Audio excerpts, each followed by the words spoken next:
Nous sommes en train de dire Simon le fervent, Simon le zélé, Simon l'ardent, un homme qui brûle pour son Dieu.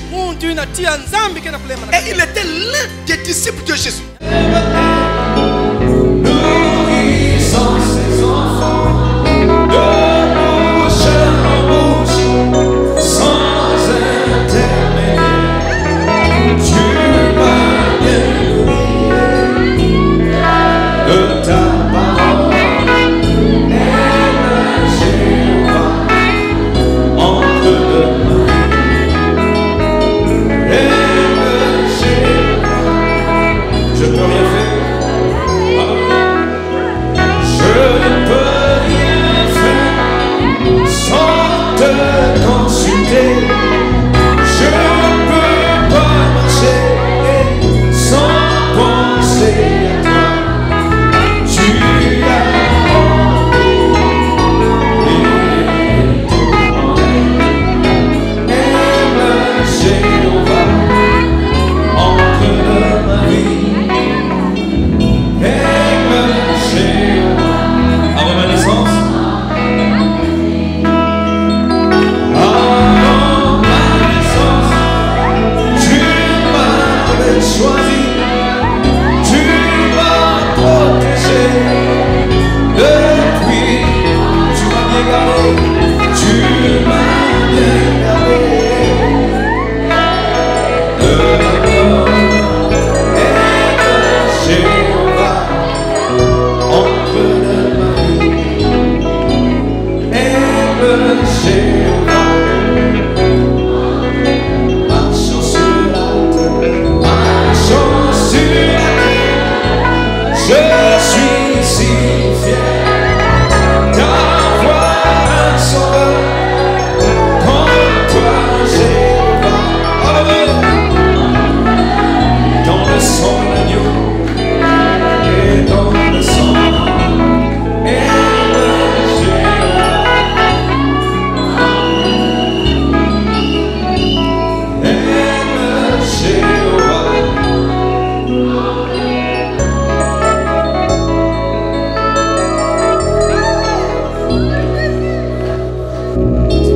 Père Céleste,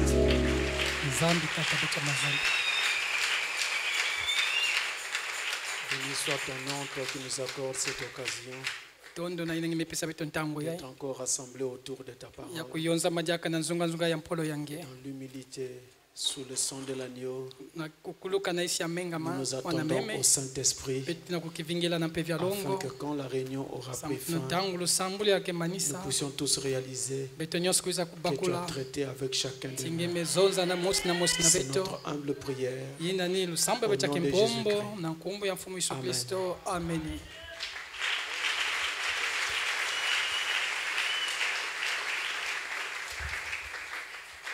Je vous salue tous au nom du Seigneur Jésus-Christ. Ça fait longtemps que j'étais ici, je constate. Et nous bénissons Dieu qui nous accorde encore cette occasion aujourd'hui. Nous saluons nos frères qui sont à l'église de Mbota. Nous saluons aussi nos frères à Brazzaville et dans tous les pays où nous suivons en direct en ce moment. Que Dieu vous bénisse aussi. Aujourd'hui, nous n'allons pas poursuivre avec notre enseignement sur la prière. Dieu aidant, nous poursuivrons cela dans la nouvelle année. Parce que c'est un enseignement qui est très important. Nous n'arrêtons pas, nous suspendons juste. Nous poursuivrons ça dans la nouvelle année. Aujourd'hui, nous allons aborder autre chose pour nous permettre de nous mettre en condition devant Dieu alors que nous approchons très vite de la table du Seigneur. Le 31 décembre n'est plus loin. Vous avez certainement remarqué aussi que les jours passent très vite. Alors il nous faut nous mettre en condition. Je vous invite alors à vous lever et nous allons prendre la Bible. Nous inclinons notre tête un moment pour la prière.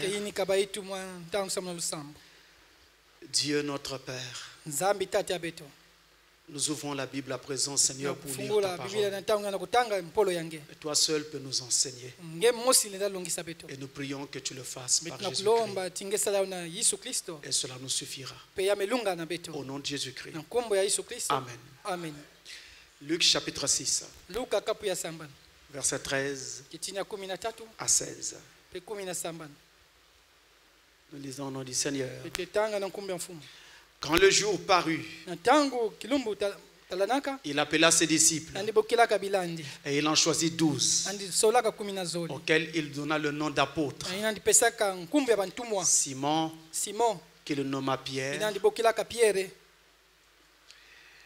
André, son frère, Jacques, Jean, Philippe, Barthélemy, Matthieu, Thomas, Jacques, fils d'Alphée, Simon, appelé le Zélote, Jude, fils de Jacques, et Judas Iscariote, qui devint traître. Amen. Dieu bénit sa parole. Pour vous asseoir, merci. L'enseignement que nous allons apporter pendant quelques petites semaines ici, nous l'intitulons le Zélote. Comme c'est écrit ici au verset 15. Simon appelé le Zélote. Nous allons parler sur le Zélote. Et aujourd'hui, pour introduire notre enseignement, justement, nous allons partir de Simon. Pour introduire notre enseignement, nous allons parler de Simon le Zélote. Simon le Zélote. En partant de Simon, pour introduire notre étude.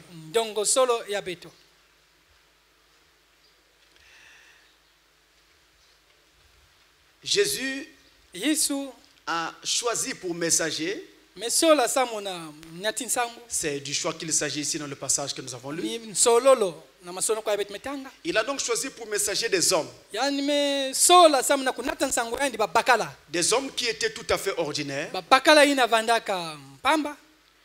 Des hommes avec des personnalités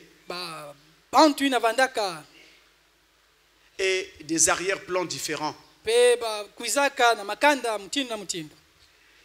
Avec pour mission annoncer le message du salut au reste des hommes et transmettre son amour à d'autres.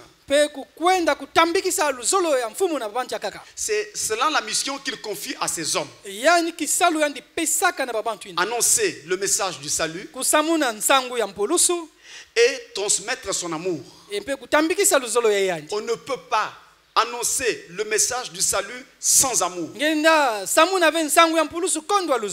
ne peut pas parler d'amour sans parler de celui qui est amour et qui nous a tant aimés et qui est venu mourir à la croix pour nous. Il a donné sa propre vie. C'est cela la mission qu'il a confiée à ces hommes ordinaires. Et Simon le Zélote était l'un d'entre eux. On parle de lui dans 3 évangiles parlants, dans les listes des 12 apôtres que l'on trouve dans 3 évangiles, dans Marc chapitre 3 verset 18, on parle de Simon le Zélote. Marc 3 verset 18, on parle de lui dans Matthieu 10 verset 4, on parle également de lui dans Luc 6 verset 15 que nous venons de lire. Il est donc fait mention de Simon le Zélote. Mais on mentionne également Simon dans Acte 1 verset 13. Acte 1 Le verset 13. Maintenant, la particularité ici, c'est que non seulement qu'il s'appelait Simon, mais il était surnommé. Il était appelé, surnommé le zélote. Et ce surnom, le zélote, a conduit donc certains historiens à penser que Simon était un ex-membre, un ancien membre du groupe zélote qui combattait les Romains. Un groupe qui avait été fondé par Judas Maccabée. Judas le Galiléen. Judas Maccabée, c'est quelqu'un d'autre qui a été l'un des héros et des combattants juifs pendant les guerres. Mais celui dont je parle ici, c'est Judas le Galiléen qui fonda donc ce groupe appelé les Zélotes. À l'époque de Quirinius, vous entendez donc à l'époque de la naissance de Jésus, afin de résister aux Romains. Mais finalement son groupe dégénéra en un groupe d'assassins, de fanatiques, d'extrémistes, et qui donc se mettaient à assassiner les gens. On les appelait les sicaires. Sicaires. S-I-C-A-I-R-E-S. Et Simon donc était confondu à ce groupe-là, en pensant qu'il était un membre ou qu'il était un membre dissident de ce groupe-là, ou un ancien membre de ce groupe des Zélotes. Et c'est ce que les historiens, certains, ont pensé. Mais son nom, le Zélote, qui veut dire en fait celui qui est zélé,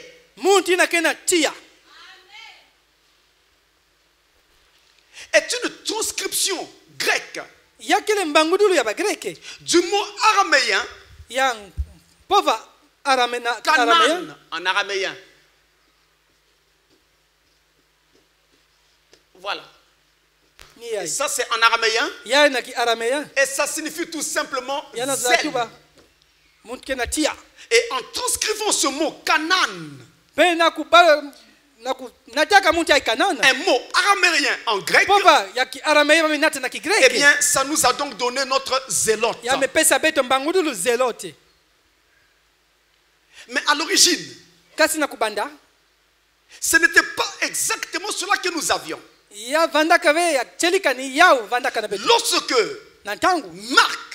Marc et Matthieu parlent de Simon, nous étions à une époque où Rome venait de prendre Jérusalem autour de l'an 70. Et on assistait au triomphe de Titus et de Vespasien. Le général Titus, l'empereur Vespasien, qui faisait tomber Jérusalem et la prenait sous leur contrôle. Et c'est dans ce temps-là que Marc et Matthieu vont écrire à propos de Simon. Mais là, leur ville est prise. Et ceux qui combattaient les victorieux, les gagnants, les Romains, c'était le groupe des Zélotes.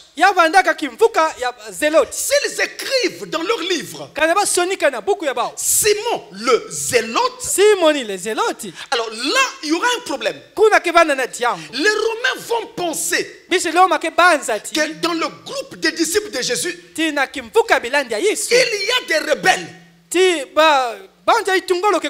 Alors, Marc et Matthieu vont changer un peu de terme. En parlant de Simon, eux, ils vont dire Simon Cananaios. C'est-à-dire Simon le Cananéen. Mais en disant Simon Cananaios, avec la lettre K, A-N-A-N, A encore, ensuite I-O-S, Cananaios. En écrivant Cananaios. J'ai écrit cela ici.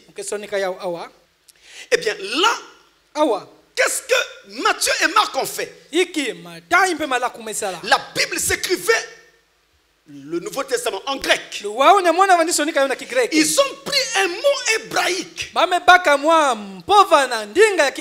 et ont translittéré ce mot. C'est-à-dire qu'ils l'ont fait, ils l'ont traduit en grec, mais lettre par lettre. C'était le mot hébreu Kanaïm. J'espère que je l'écris correctement. Voilà le mot qu'il faut donc traduire par Cananaios. Or, Kanaïm ne veut pas dire ce que Matthieu et Marc ont dit. Kanaïm vient du verbe. Vient du verbe kana avec Q. Et ça veut dire être jaloux. Ou alors zélote. Mais eux n'ont pas dit cela comme ça. Ils n'ont pas dit Kanaïm. Ils ont translitéré ce mot. Ils l'ont traduit lettre par lettre dans la langue grecque. Et ont écrit Cananaios. Ça ne donne plus zélote. Ça donne cananéen. Mais ils l'ont fait pour qu'on ne dise pas que dans le groupe des disciples de Jésus, il y avait des rebelles. C'est pourquoi ils l'ont fait. Parce qu'en ce temps-là, Rome venait de prendre Jérusalem. Maintenant, lorsque Luc écrit, nous sommes environ 15 ans plus tard, après la prise de Jérusalem. Alors il ne pouvait pas être soumis à la même contrainte que Matthieu et Marc. La donne n'était plus la même en ce temps-là. Les choses étaient un peu plus relâchées. Alors Luc s'affranchit de cette contrainte de ne pas froisser les Romains. Et il a pu écrire librement Zélote. Simon le Zélote. Le mentionnant comme l'un des disciples de Jésus. Librement. Ce que Matthieu et Marc n'ont pas fait. Et Cana, c'est le verbe qui nous donne le mot Kanaïm. Mais le nom, c'est Kina. Avec Q toujours, I, N, apostrophe, AH.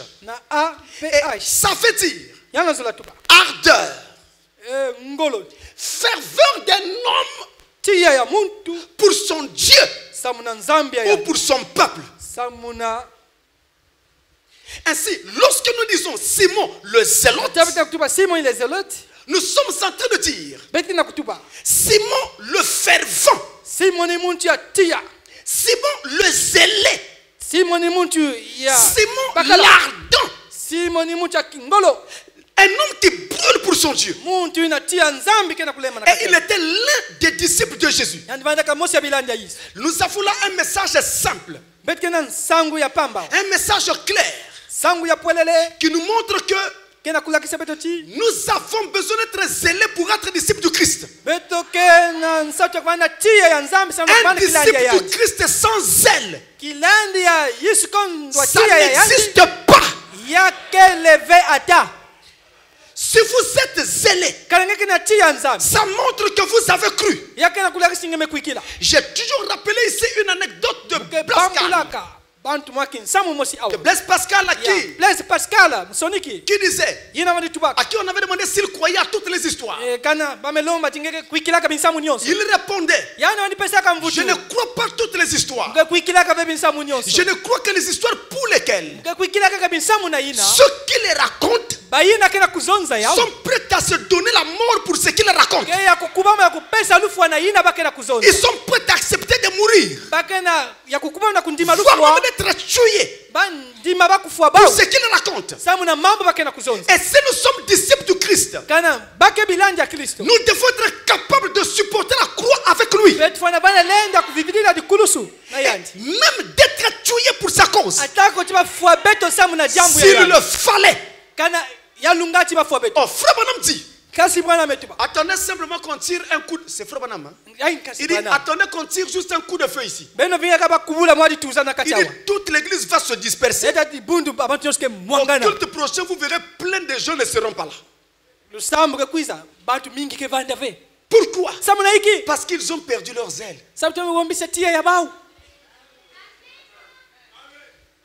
Mais si le zèle est présent, alors je dirais, Seigneur, si je dois mourir, je mourrai pour toi.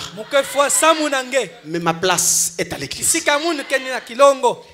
On a besoin de zèle pour être disciple du Christ.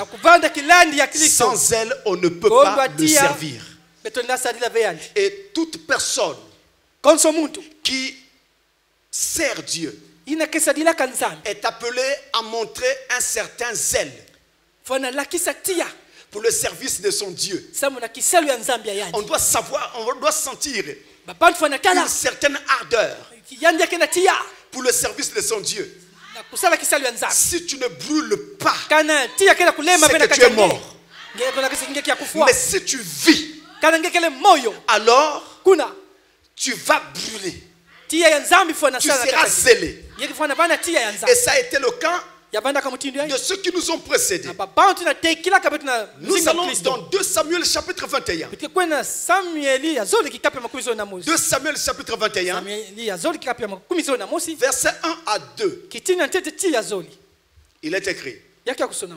Du temps de David, il y eut une famine qui dura 3 ans. J'ai dit 2 Samuel chapitre 21, versets 1 et 2. Du temps de David, il y eut une famine qui dura 3 ans. David cherchait la face de l'Éternel. Et l'Éternel dit, c'est à cause de Saül et de sa maison sanguinaire. C'est parce qu'il a fait périr les Gabaonites. Le roi appela les Gabaonites pour leur parler. C'est David qui appelle les Gabaonites. Les Gabaonites n'étaient point d'entre les enfants d'Israël, mais c'était un reste des Amoréens. Les enfants d'Israël s'étaient liés envers eux par un serment.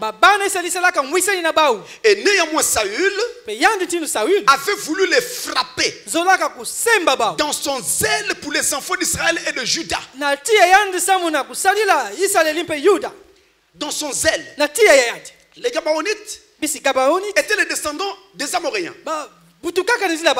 Donc vous voyez, nous sommes là, ce sont des frères d'Israël. Mais ils n'étaient pas issus de la même racine directement.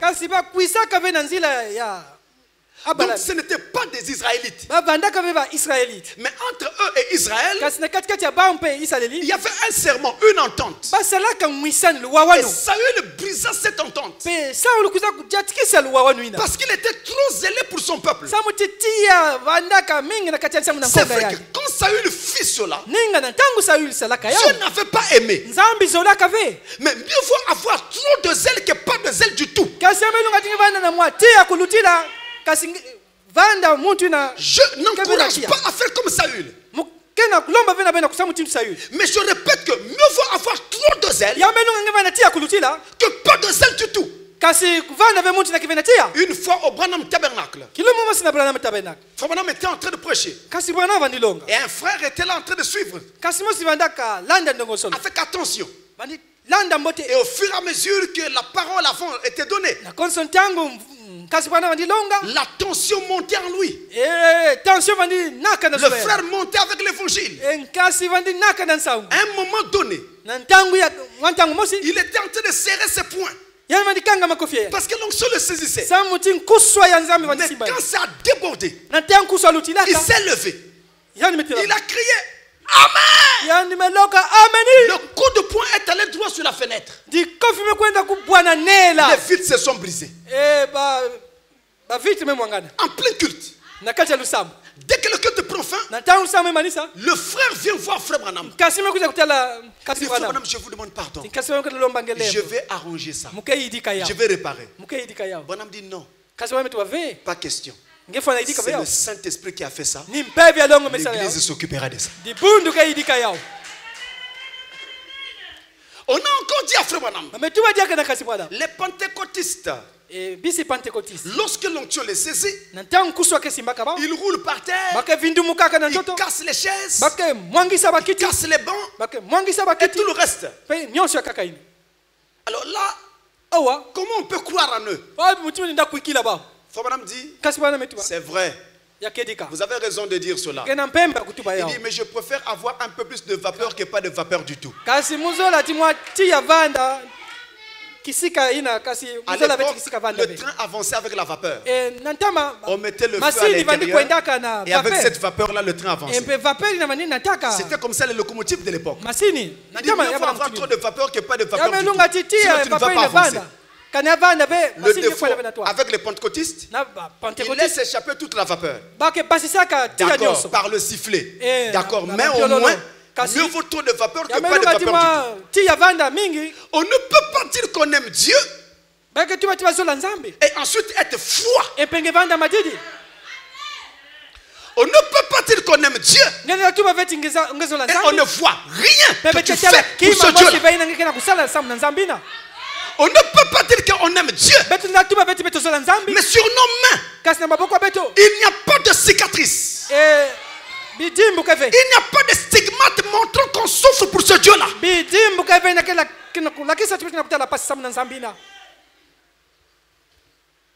On a demandé à une enfant de l'école de dimanche.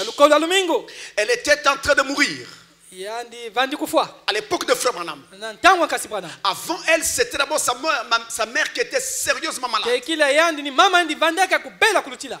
Elle souffrait de tuberculose. Personne à la maison ne s'occupait de sa mère si ce n'était elle. Elle n'avait même pas encore atteint l'âge adulte. Une petite adolescente. Elle s'est battue pour sa mère. Prenant soin de sa mère pendant le temps de sa maladie. En même temps s'occupant de toute la maison. La nourriture, la vaisselle, le nettoyage de la maison, tout. Elle faisait seule. Et finalement, ses mains avaient plein d'ampoules. Quelques temps après, sa mère est morte. Et la charge lui est encore revenue. Elle a continué à travailler pour soutenir sa maison. Et finalement, elle-même, elle tombe malade. Quand elle tombe malade, elle arrive à l'article de la mort. Alors on vient la voir, on lui demande, mais là tu es en train de mourir et tu vas aller rencontrer Jésus. Quand tu seras devant lui, qu'est-ce que tu vas lui montrer comme preuve que tu l'as accepté quand tu étais sur la terre? La jeune fille tremblante est devenue si maigre à force de travailler, montrant ses petites mains décharnées et remplies d'ampoules à force de travailler.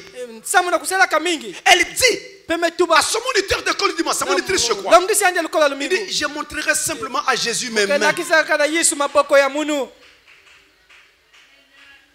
Je lui montrerai mes mains pour prouver que je me suis sacrifié à sa cause. Et je ne peux abandonner ma mère, ni ma maison.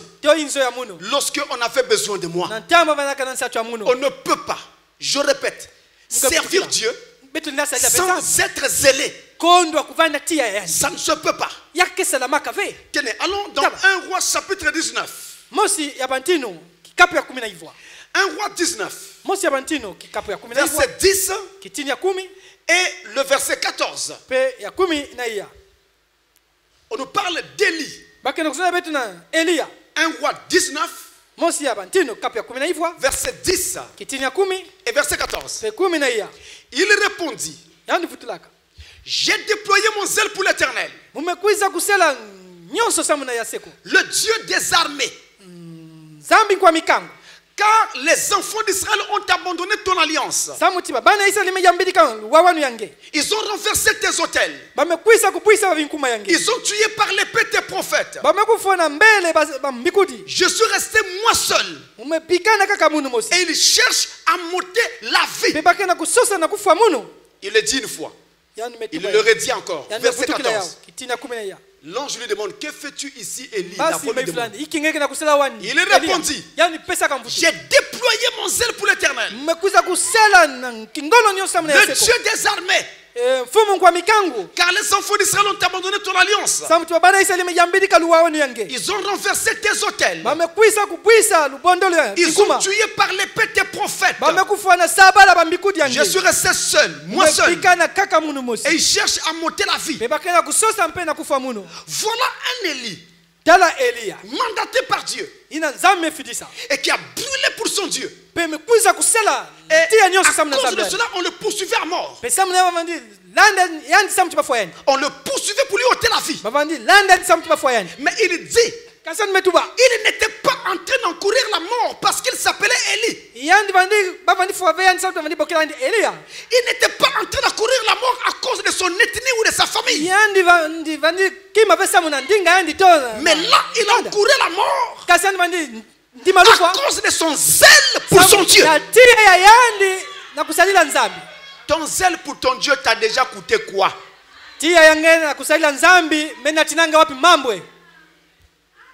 Si depuis que tu as cru, tout le monde t'aime, tout le monde t'acclame, tout le monde t'apprécie, tu n'as pas encore cru.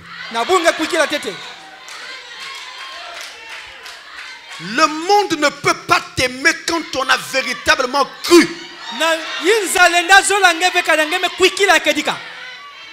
Quand tu as véritablement cru, le monde ne peut pas t'aimer. Le monde va te haïr même dans ta propre maison. On te haïra. On mettra sur toi des choses que tu ne connais pas et que tu n'as jamais faites.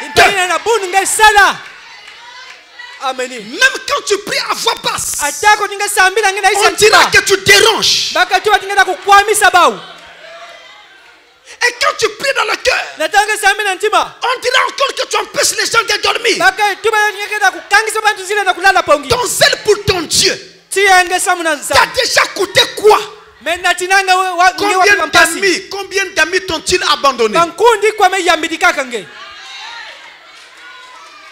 Les amis que tu as vus dans le monde sont encore tes amis aujourd'hui. Quelque chose ne va pas.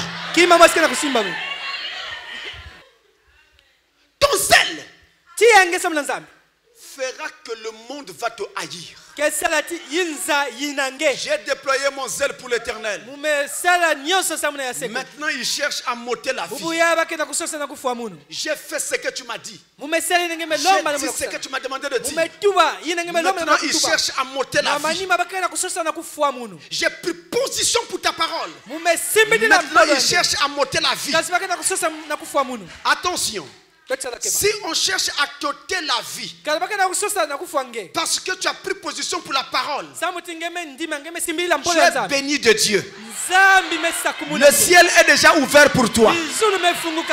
Mais si on cherche à t'ôter la vie parce que tu es un bandit, tu es un meurtrier, tu es un adultère, un voyou ou quoi que ce soit, alors là c'est ta propre faute. Ce n'est pas à cause d'un zèle pour Dieu. Nous parlons de zèle pour Dieu. Nous parlons d'être un zélote. Quelqu'un qui est zélé pour Dieu et qui ne craint pas la mort par zèle pour son Dieu et qui même brûle un peu trop parce qu'il aime un peu trop son Dieu. J'ai déployé mon zèle. Maintenant il cherche à monter la vie. Combien de gens t'aiment encore?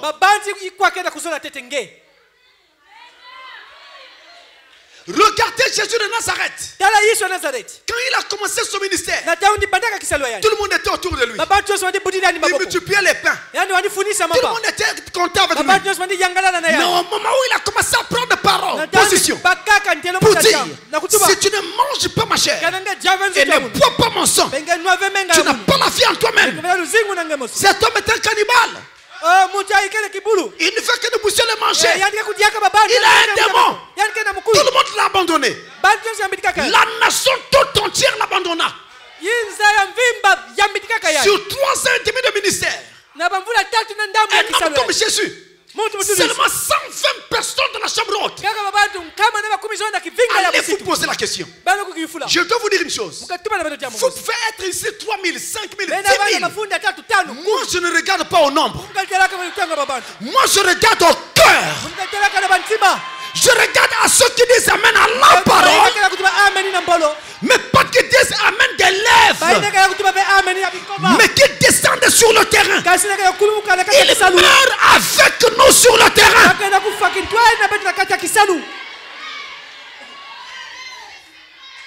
Pas des gens qui font comme Pierre. Lorsqu'on leur a dit, vous aussi vous étiez avec lui. On ne l'a jamais connu. On ne l'a jamais connu. Non, mon frère. Si je crois ce message, c'est parce que je crois que ce message est la vérité. Et je ne dois pas avoir honte de dire aux gens que je suis un croyant du message. Je n'ai pas entendu un amen. Comment se fait-il que je viens dire amen à l'église? J'arrive à la cité, j'ai peur de dire amen. Quel genre de chrétien je suis? Si je crois ce message, c'est parce que je crois que ce message est la vérité. Et en dehors de ce message, il n'y a pas une autre vérité. Quelqu'un dit amen à cela. Si je suis au soleil couchant de tabernacle, c'est parce que je crois que c'est l'église la meilleure.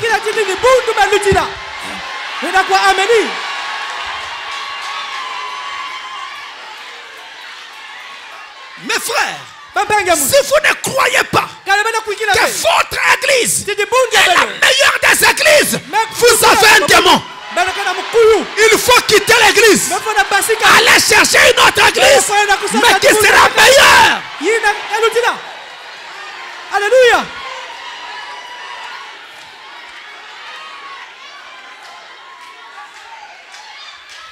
Ton père à toi, celui qui t'a mis au monde, peu importe ses défauts, ses manquements, c'est le meilleur papa du monde. Je peux entendre un amen. Parce que si tu as la vie aujourd'hui, c'est parce que lui t'a mis au monde. Et c'est la même chose dans une assemblée. Le pasteur de cette église-là, c'est le meilleur du monde pour cette église-là.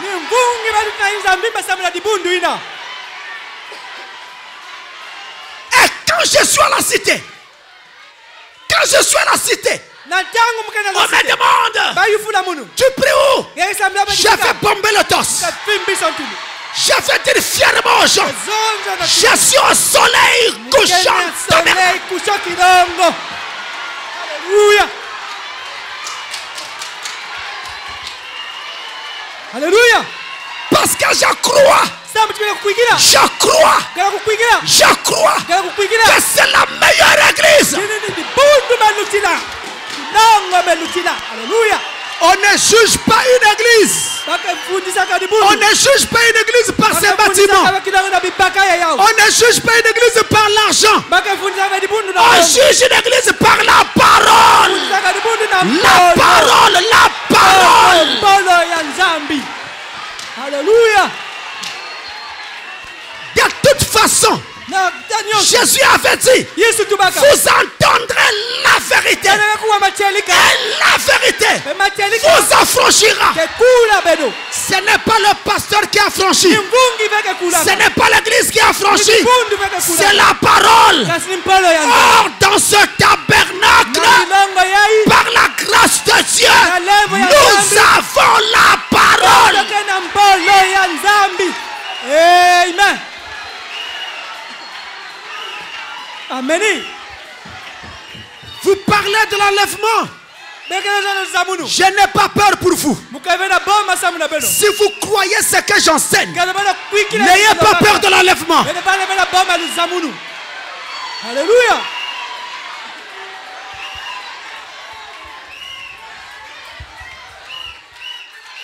Parce que la parole elle-même va vous préparer, va vous conditionner pour l'enlèvement. Prenez un grain, tenez-le dans les mains. L'arbre que vous aurez demain est déjà dans le grain. Les racines sont dans le grain. Les feuilles sont dans le grain. Les fruits sont dans le grain. Prenez ce grain, mettez-le en terre. Arrosez-le. Demain, un arbre sortira avec des feuilles, des fruits et tout ce que vous voulez.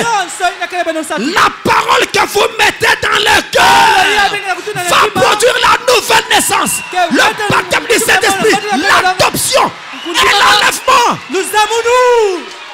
Alléluia.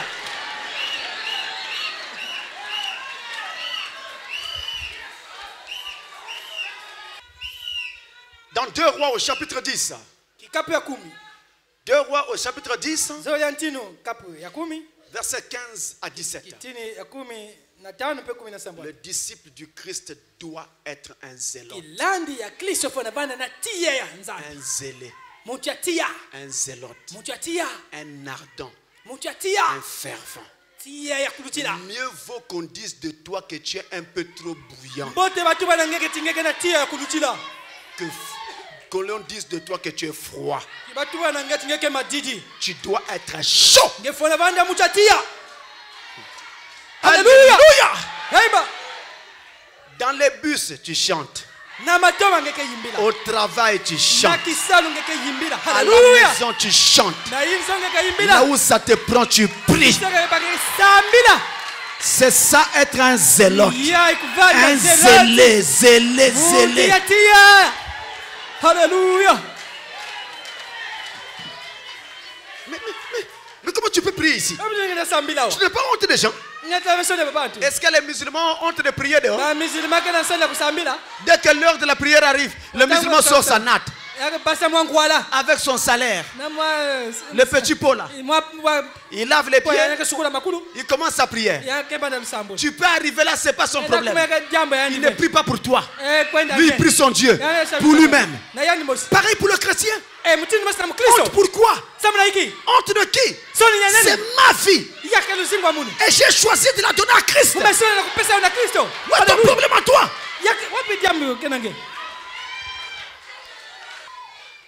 Tu n'es pas scellé. Quelque chose ne va pas. Pasteur, tu sais, moi, je suis de nature un peu doux. C'est vrai. Même moi aussi. Je suis de nature un peu doux.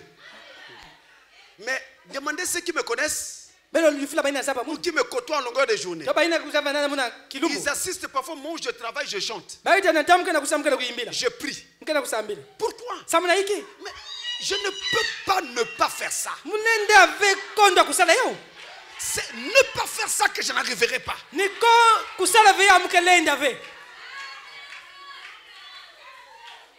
Comment je vais faire toute une journée sans parler au Père? Du matin au soir sans parler au Père. Comment je ferai?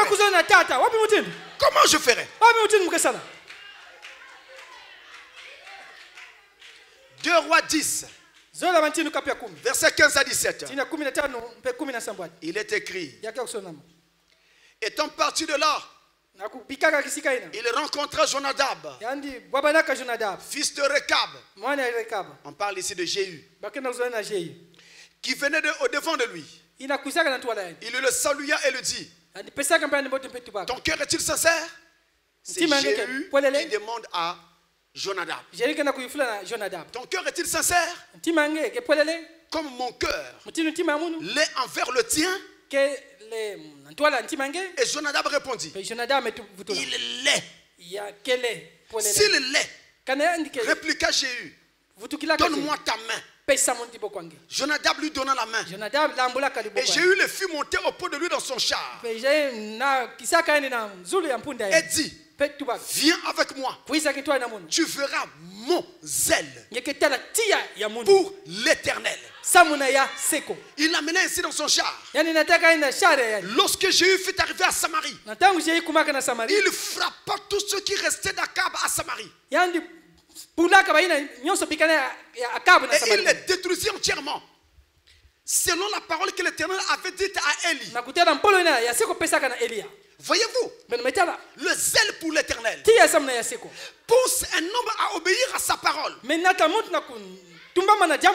appliquer sa parole, à accomplir sa parole, à vivre de chaque écriture. Les gens diront même que tu es aliéné.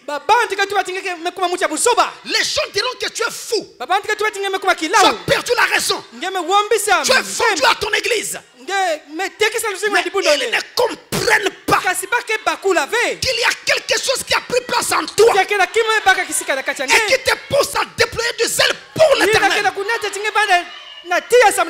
Lorsque ton Dieu a besoin de toi, tu ne peux pas répondre par un non. Tu répondras par me voici Seigneur.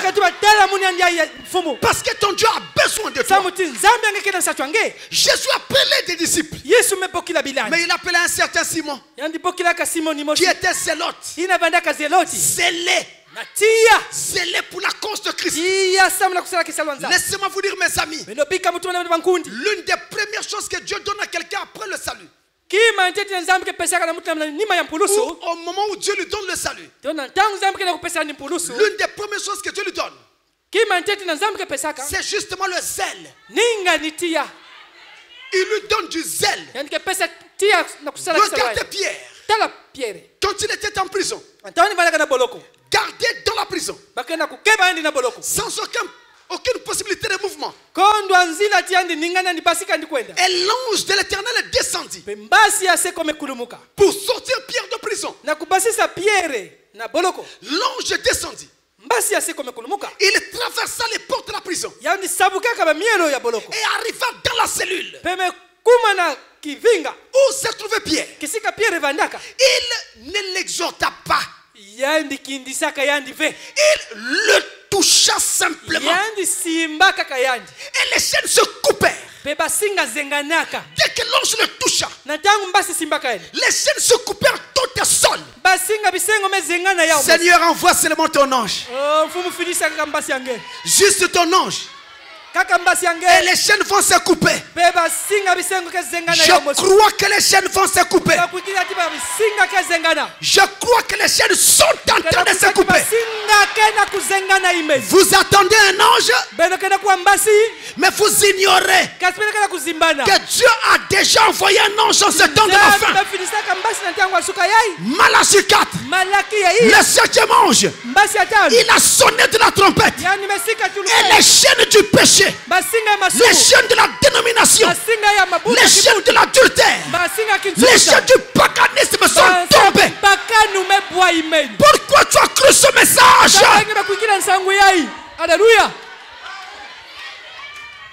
Qu'est-ce qui t'a convaincu que Frère Branham disait la vérité? Comment tu as su que ce que Branham disait était vrai? Quand l'ange a parlé, ton cœur a été touché et les chaînes se sont coupées. Je parle sous le contrôle de Dieu et je lève ma main. Le même ange qui parlait au travers de Frère Branham est ici. Alléluia. Et pendant que j'annonce ces choses, si tu crois, les chaînes doivent se couper aussi. Alléluia. Il y en a qui sont hésitants. Il y en a qui sont hésitants. Si tu crois, quelle que soit la chaîne qui est restée, elle se coupe maintenant. Amen. C'est ça le message de l'ange. Ensuite, il a dit à Pierre, Pierre, mets ton manteau. Pierre, mets ta ceinture. Pierre, mets ta sandale. 3 choses. Ensuite, viens et suis-moi. Tu ne peux pas me suivre si tu n'as pas ces trois choses. Le manteau, la ceinture et les sandales. Il faut ces trois choses. Sinon tu vas marcher avec le message et tu vas rétrograder. Tu repartiras dans le monde. Tu repartiras dans ta cellule. Tu repartiras dans ta prison. Mets ton manteau. Mets ta ceinture. Et mets tes sandales. Le manteau, c'est l'onction. Alléluia. L'onction du Saint-Esprit. La ceinture, c'est la vérité. Amen. Alléluia. La vérité, ce n'est rien d'autre que la parole. Mais les sandales, c'est le zèle de l'évangile. Alléluia. Tu ne peux pas suivre Jésus sans sandales. Tu ne peux pas suivre Dieu sans sandales, sans zèle. Alors même si ça fait un peu trop de zèle, mieux vaut un peu trop de zèle que pas de zèle du tout. Quand tu vas rentrer à la maison, regarde ta chambre. Est-ce que cette chambre-là, si toi on t'invitait à entrer là, et que ce n'était pas ta chambre, on t'invitait à entrer, est-ce que tu peux dire que c'est la chambre où dort un chrétien? Qu'est-ce que nous avons comme image sur le mur? Qu'est-ce qu'il y a comme image, comme poster? Regarde ton téléphone. Est-ce que c'est le téléphone d'un chrétien? Qu'est-ce qu'il y a dans ce téléphone? Regarde ton ordinateur. Qu'est-ce qu'il y a dans cet ordinateur? Regarde très bien. Est-ce que c'est vraiment ça le zèle? Alors nous devons faire le ménage. On sort le balai de l'évangile. On sort le balai de la parole. Et on doit tout balayer. Si on te pose la question, qu'est-ce que tu fais là? Dis aux gens, je suis en train de faire le ménage.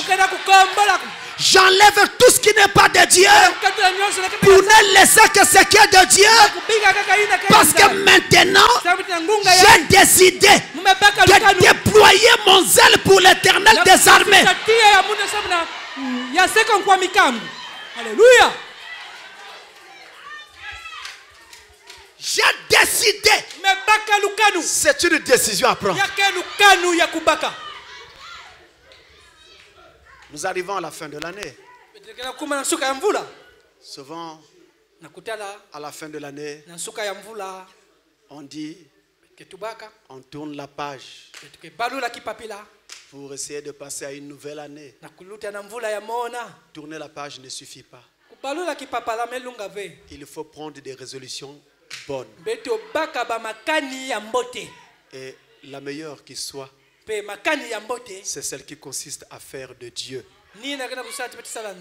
un avec nous et d'être un zélote individuellement et dans sa maison pour ce Dieu-là.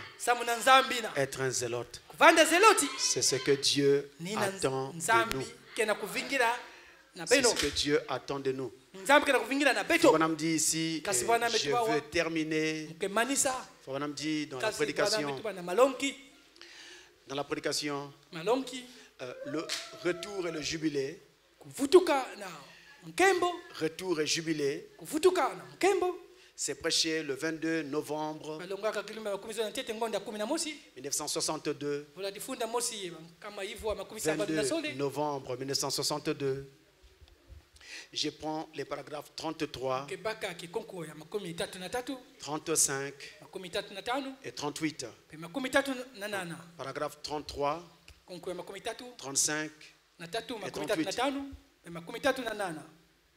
Il nous dit, ce n'est pas méchamment que je vais dire ce qui suit, mais par zèle pour l'Église. L'Église, toutefois, L'église a grandi en nombre. Et elle a grandi en puissance. Elle a grandi financièrement. Mais elle est tombée de l'endroit où elle était spirituellement en ce jour-là. Je crois qu'ils ont beaucoup perdu de ce zèle qu'ils avaient. Ce feu brûlant qui était descendu et enflammait leurs âmes. Où ils allaient au coin des rues, dans les chemins et les grandes routes, pas par le chemin facile que nous empruntons aujourd'hui, mais par le chemin de la persécution, de la douleur, des chagrins, rejeté par tous. La persécution fortifie toujours l'église. Ça a été trop facile pour nous. On devient paresseux. Nous en arrivons à ne plus vouloir avancer. Parce que tout nous est apporté sur un plateau. Ça prend du chagrin et des larmes. Et de la sueur. Et la prière. Et la foi. Et une promesse pour avancer dans la puissance du Saint-Esprit. Il y a longtemps que ce zèle et cette puissance qu'ils avaient en ce temps-là sont disparus de nos assemblées. Si des coups de fusil étaient tirés dans les fenêtres ce soir, j'ai bien peur que les gens se sauveraient dans toutes les directions et ne reviendraient jamais.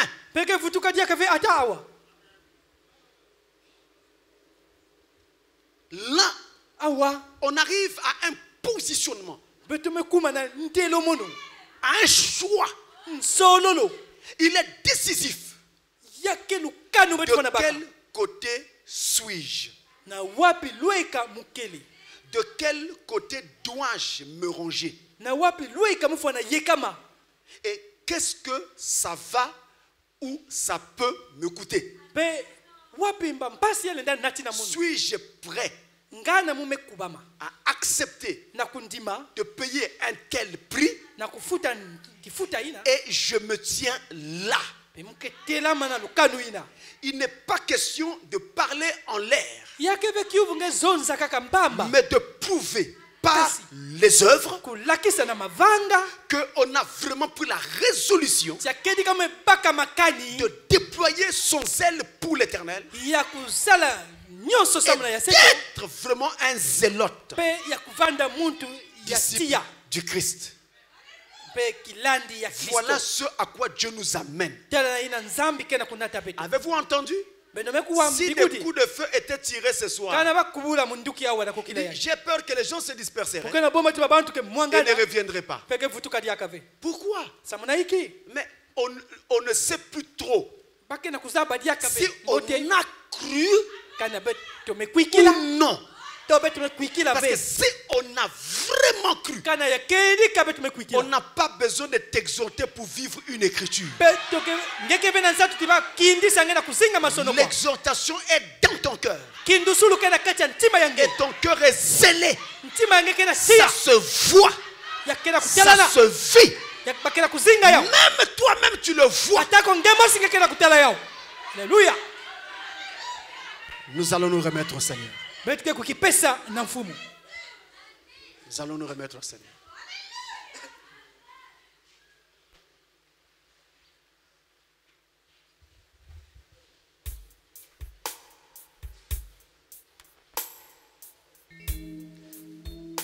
Oui, par la foi, je regarde là un homme suspendu sur une croix pour moi. Oh, par la foi, je là et je vois un suspendu. Prophète le dit, c'est cet homme le roi.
Maintenant, sur la base de ce que le Seigneur vous a dit, chacun va se remettre à Dieu en prière.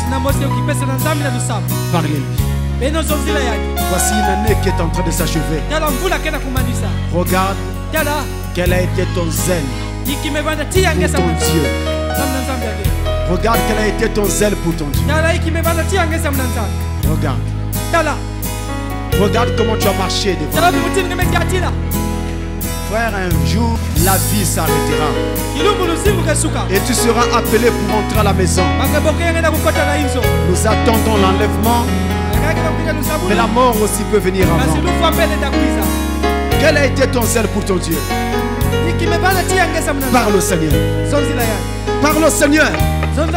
En faisant une analyse complète de l'état de ton zèle devant Dieu, en te repentant, en demandant pardon, en te reconsacrant à Dieu, en prenant de nouveaux engagements, en t'engageant de nouveau pour ton Dieu, pour être un zélé, un zélote, un fils de Dieu zélé, une fille de Dieu zélée, ardente.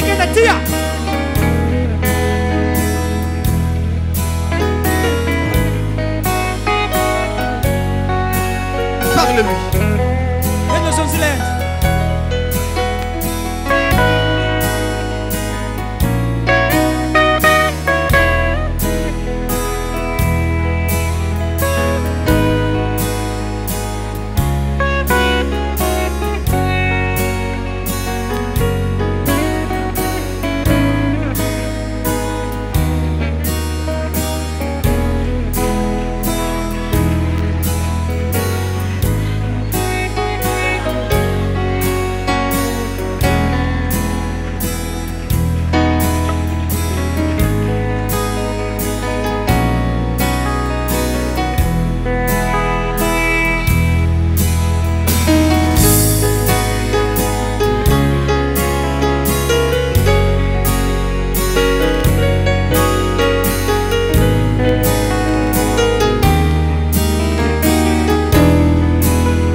Concession de la prière, va lever sa main.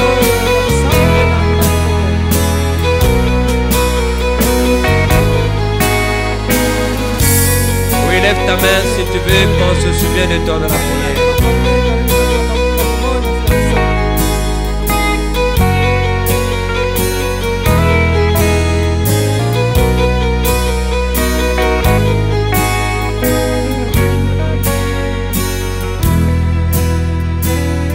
Seigneur Jésus-Christ, nous sommes au temps de la fin, Seigneur.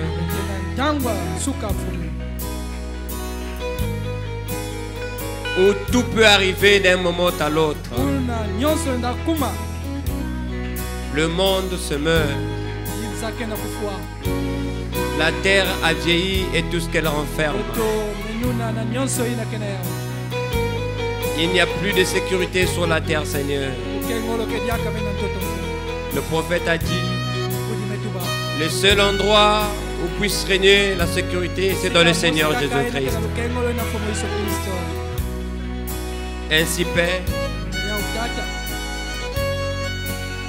apprends-nous, Père éternel.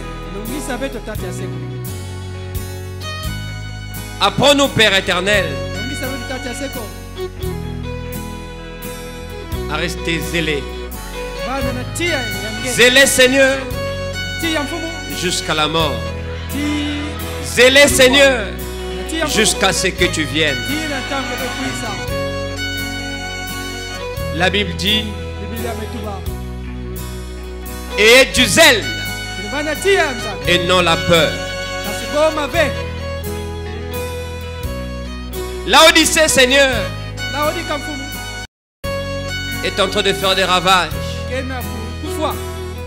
Le combat fait rage. Ce n'est pas le moment, Seigneur, d'avoir peur. Ce n'est plus le moment de traîner les pas. Ce n'est plus le moment de faire semblant. Ce n'est plus le moment, Père éternel, oh Dieu, de fuir les cultes ou de choisir les cultes, Seigneur. Ce n'est plus le moment, Père, de tolérer la paresse.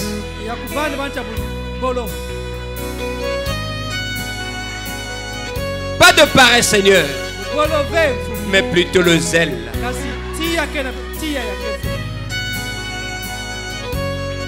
Si le monde, Seigneur, a commencé à influencer ton peuple, comme avoir raison sur lui, ce matin, ton amour a pourvu ce serment. Simon les Zélotes,